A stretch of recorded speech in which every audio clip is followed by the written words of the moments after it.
Here to talk a little bit more about what all of this could mean, we're joined now by former federal prosecutor Katie Cherkasky. Thank you so much for being with us today.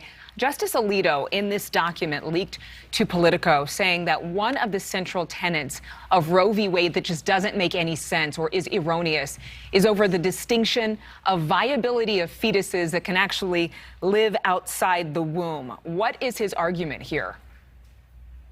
Well, essentially, Justice Alito, and if this is a legitimate draft, the majority of the court believe that the Constitution never had any sort of idea of regulating abortion, that was a stretch of an interpretation of the right to privacy. So in terms of whether or not the federal government should get involved, this draft suggests that regardless of the state of viability, it is not an issue that can be regulated at the federal level because it's not part of the constitutional protections that we have. So it is irrelevant to the court in this draft opinion whether or not there is a point of viability, that was just an arbitrary distinction that was made in Roe and Casey. And really, there's this not just Roe versus Wade. This is not just Casey versus Parenthood, big cases, but also this Mississippi case.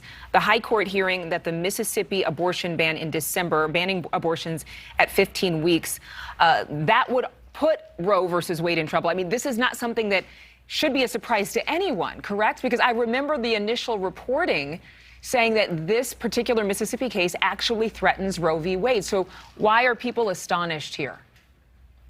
Well, there has been some writing on the wall for at least the past couple of years in particular that the abortion rights were going to be eroded. And there have been other state laws in Texas, for example, that have been upheld by the Supreme Court, basically eliminating abortion because there wasn't a federal or state actor that was involved. So there was a lot of limitations that were already in place. The idea of the Mississippi law was that it directly challenged the existing precedent that said that states could not limit access to abortion before the point of viability, which was traditionally believed to be around 24 weeks or so. So the Mississippi law explicitly said that it would not allow abortions after 15 weeks, which was directly in contravention to Roe versus Wade. This law was different than the Texas laws that were upheld because it was a totally different mechanism. So the Mississippi law in particular was a direct challenge to Roe. And if the court agreed, essentially people believed that Roe would be overturned. There was a possibility that there could have been more incremental chipping away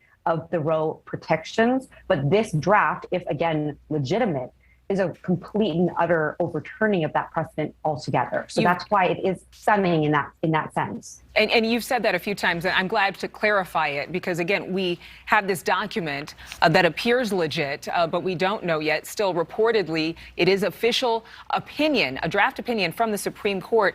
Whoever leaked this, what are the chances that, number one, we find out who did it, and what type of consequences could they face for leaking it? I think that's a really interesting question. There's been competing theories out there that this could have come from the conservative side of the House to sort of soften the blow and to distract the conversation to talk about the leak instead of the underlying case law. Or alternatively, it could have come from a more liberal person or justice or clerk that wanted to try to put political pressure before this becomes an official opinion of the court. In terms of consequences, I think that there's a possibility that there could obviously be some form of criminal consequences for somebody if there was inappropriate access to these documents. It really would depend on the identity of the person and the circumstances of how this was transmitted to Politico. But it's a very interesting and obviously unprecedented thing to happen at the Supreme Court. Yeah, it's never happened before, not in modern times. Thank you so much, Katie, for being with us. Thank you. Thank you so much for watching. Make sure to click on the red subscribe button below so you can get more of NewsNation's fact-driven, unbiased coverage.